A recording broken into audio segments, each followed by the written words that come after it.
disturb me. Forgive me, sir, but I need to discuss something with you. All right then, speak. What's so important? Sir Peter of Pisek sent me to you, and... Ah, then I know what this is about.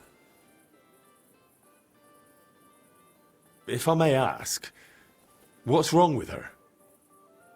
She suddenly collapsed with chest pain, passed out while carrying a bucket from the well. I hope she gets better soon. Me too. But you didn't come about her, did you? What's the ruckus out there? Just another rich man trying to force his way in.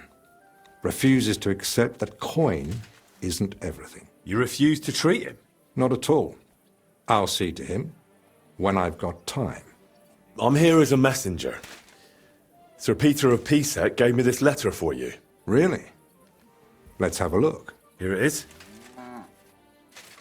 My name's Henry, and Lord Pisek says I should escort you to the monastery in Sedletz. Yes, yes. Peter and I had a bit of a disagreement about this matter last time.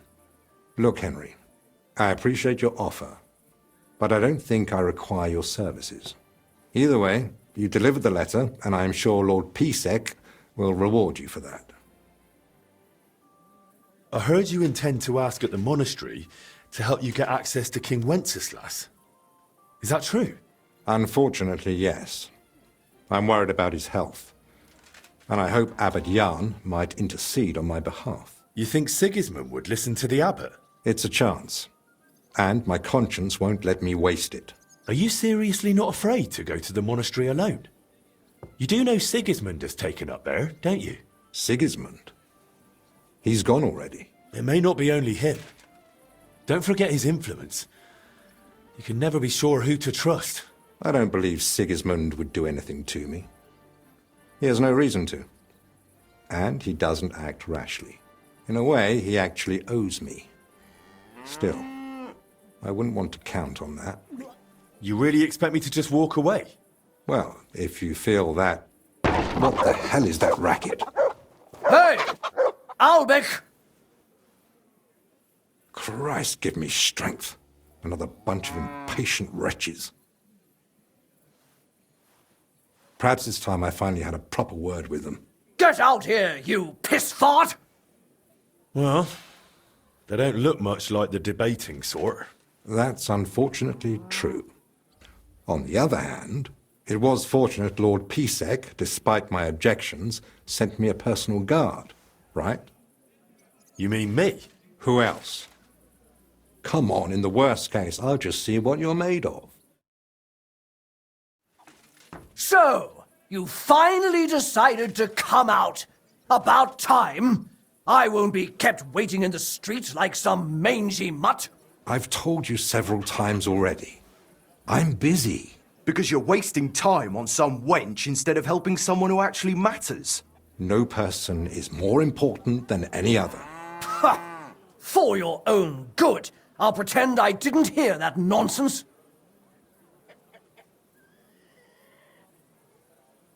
What's actually happening here? I'm a respectable burgher in need of a healer. And of course, I want the best. I asked around town and people say Master Albich is the stuff of legend. I've got coin, and I'm happy to pay for his services. What I absolutely refuse is the degrading wait in the yard while the master treats some filthy wench. That girl is a human being, flesh and bone. Just like me or you, good sir. Once I'm done with her, I'll be glad to turn my attention back to you.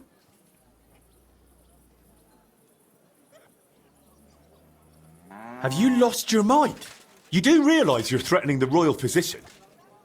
All it takes is one word, and you're off to the scaffold. What? You mean the king? Who else? The Kingfisher? Bloody hell. Corva, fuck! Look, it's not that big a deal, right? We'll be on our way. Sorry to bother you, Master Albich. It's all right. God be with you. And with you. Forever and ever. Well, that's that. I must say, you surprise me, Henry. And pleasantly so. Perhaps your company might come in handy at the monastery after all. What do you say? Will you come with me?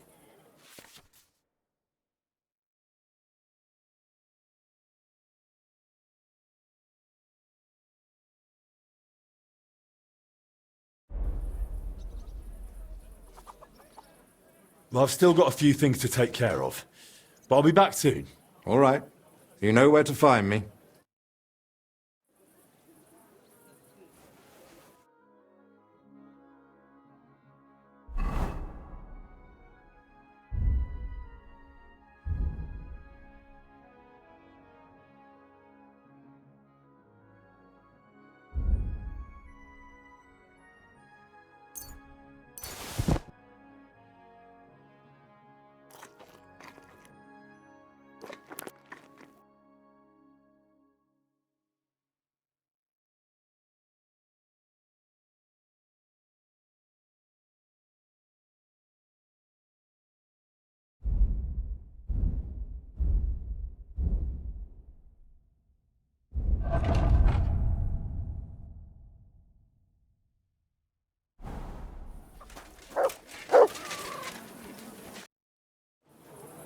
I'm ready.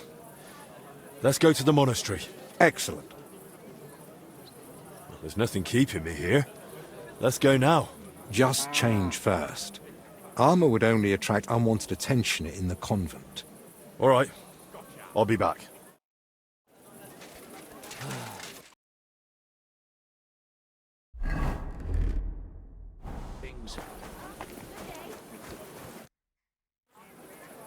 I'm ready. Let's go to the monastery. Excellent. There's nothing keeping me here. Let's go now. I'll just grab a few essentials. All right then. I think we can go. I've got everything I need. And you? I'm ready too. Let's go. Off we go.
Father Abbot, Albich, my friend. Christ be praised.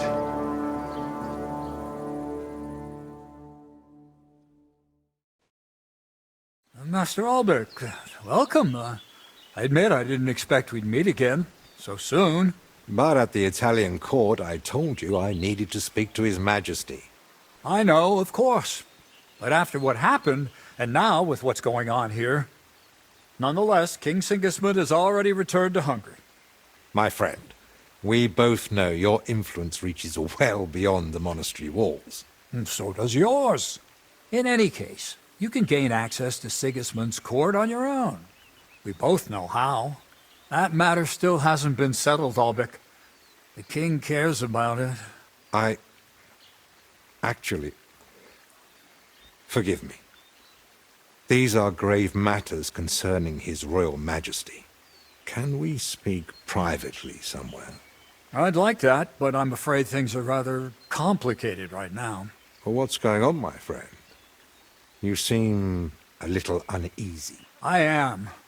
There are 3 seriously ill patients in the infirmary, gravely ill, and I fear the worst. The Black Death? Sadly, we can't rule it out.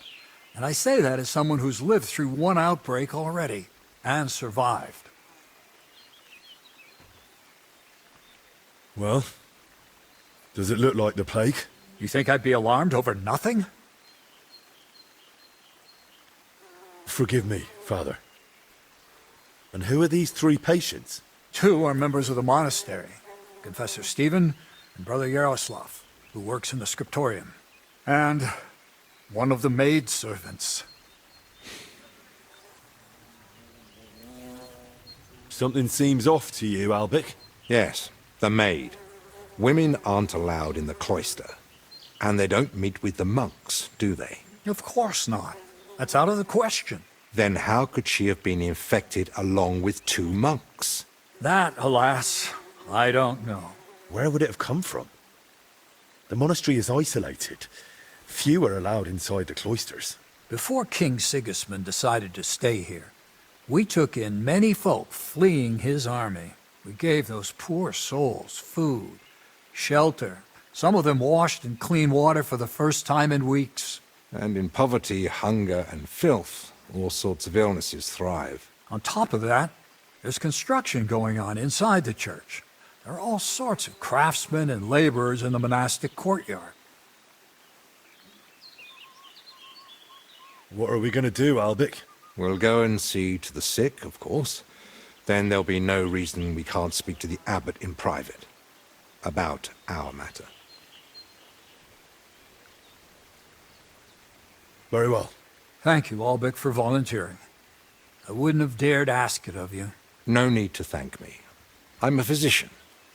And there are people here in need of help. Not only those in the infirmary. If we can rule out plague, that may put your mind at ease too. That's what I'm praying for. And of course, I'm open to discussing that matter of ours later on. I'll have a room prepared for you right in the infirmary. Brother Benedict, one of our novices, is there, and will tell you all you need to know. Thank you. But I'd like to ask one small favor. I've been here many times before, but Henry's here for the first time. Would one of the brothers be able to show him the monastery? I'd rather he not get lost like I did all those years ago. Of course. If you'd like, Henry, just ask Brother Petramil. I just spoke with him before you arrived. He'll show you around and gladly answer any questions. Thank you, Father. Very well. We've talked long enough. Let's get to work. Will you come with me to the infirmary, Henry? Of course. Wouldn't let you go alone, would I? I didn't think so.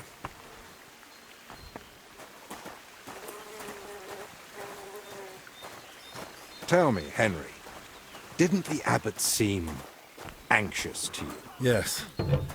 Although it's not like he tried to hide it much. The plague's a terrible illness. But surely they'd recognize it in the infirmary. Why would he need you? Well, the thing is, the monastery isn't in great shape. Service, sir. Not that you'd notice right away. King Wenceslas borrowed heavily from Sedletz. And now the monastery has to sell land to pay off its debts. And when Sigismund marched on the town with his army, that didn't help matters either. And if plague really did break out, that could be the final nail in the coffin. The abbot might be forced to dissolve the monastery. But let's not jump to conclusions. I want to see the sick with my own eyes before we start worrying about the plague.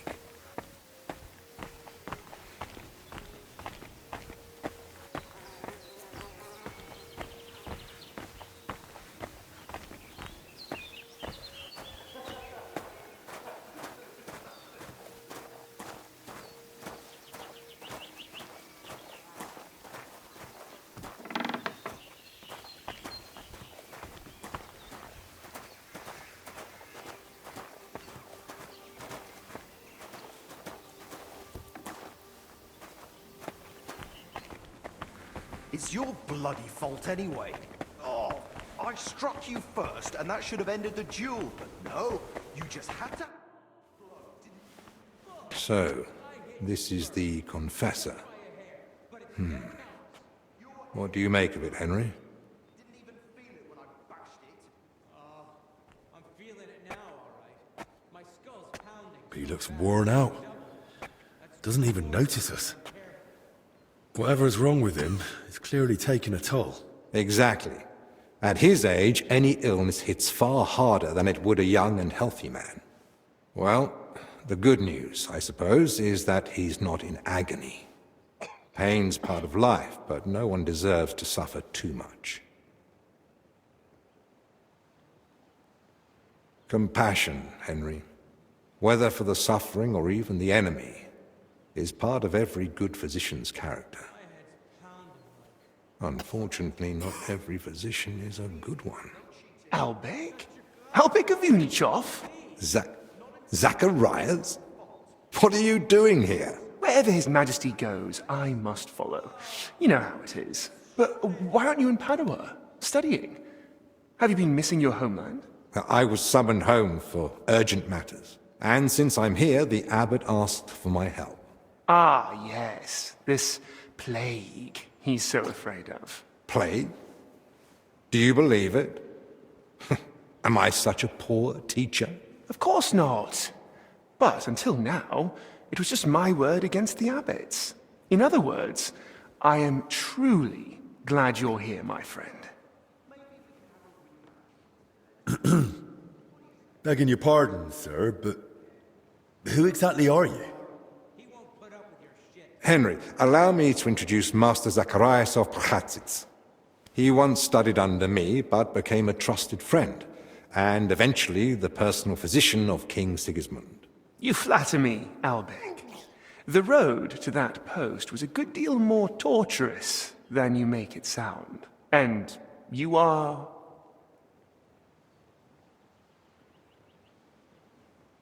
Henry of Sedletz. By order of Sir Peter of Pisek, I'm here to protect Master Albich. Though I've no idea from what. But who am I to argue, eh? Quit complaining. You might find an aide like him more useful than you think. Anyway, this here is Dinesh.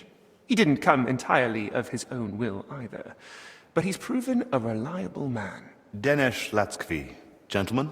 Well then, now we all know each other, shall we finally return to the matter of the patients? Zacharias, I presume the abbot summoned you for the same reason as me. Aye, though I've only had time to merely examine them all. So what did you find out? All three share the same symptoms. It begins with weakness, then comes fever, rash, and later bloody diarrhea. By far the best off is the confessor here. He can still talk. The maid and the translator from the scriptorium are much worse. They sleep most of the day, and when they do speak, it's nonsense, because they're delirious with fever. Right. In that case, first we need to bring down the fever. Have they given you anyone to assist? Yes, Benedict. He's a novice and a bit odd, but he knows more about alchemy than most. We'll need linen and clean water for compresses. Pre-boiled water is best. Have you got chamomile decoctions? Benedict brews a fresh batch every evening. And what are they feeding them? Mostly bread, fruit. Yesterday they had fish, but they haven't eaten much of it. That doesn't sound like proper food for the sick. If they've got a fever, they need to be drinking a lot, don't they? You're right. This is no good at all. They might as well be feeding them dry pretzels. They should be getting something light and nutritious, ideally in liquid form. Broths, stews, thin porridge. Agreed. Dinesh will speak to Solarius Julian. You know the way to the kitchen, right? Consider it done. Then fetch herbs from Joachim. I gave him a list of what we'll need. Gentlemen, Joachim, you say? Well now. Who's this Joachim? You know him? The Monastery herbalist. He lives in a hut in the garden behind the infirmary. But if I were you, I wouldn't bother him too much. He's a grumpy old fellow. You say that because you don't know him. I'll tell you more about him, Henry. But we have more pressing concerns right now. Can I help in any way? The best thing you could do is find out what the patients were doing before they ended up here. Diseases spread through foul air. So if we find where the three of them were breathing the same air, we'll find the source of the infection too. Who should I start with? If I were you, I'd start with the confessor. He's the only one still lucid enough to speak. Better hurry. He might take a turn for the worse any moment. Who should I ask about the maid? As far as I know, her name's Blezhna. She gets her work assignments from Steward Zdenek. So I'd go and speak to him. And apparently, she's got a friend here. She might know something too. Try and find her. Who might know the monk who was translating in the scriptorium? Everything to do with books is handled by the librarian. His name's Crispin. He likes the sound of his own voice, but if you're patient, he might tell you what our patient was working on. Can I help with anything else? No, that's more than enough now. Once you've found something, come back. Maybe we'll have figured out more by then. Forget it. Go train with Carl. He won't put up with your shit.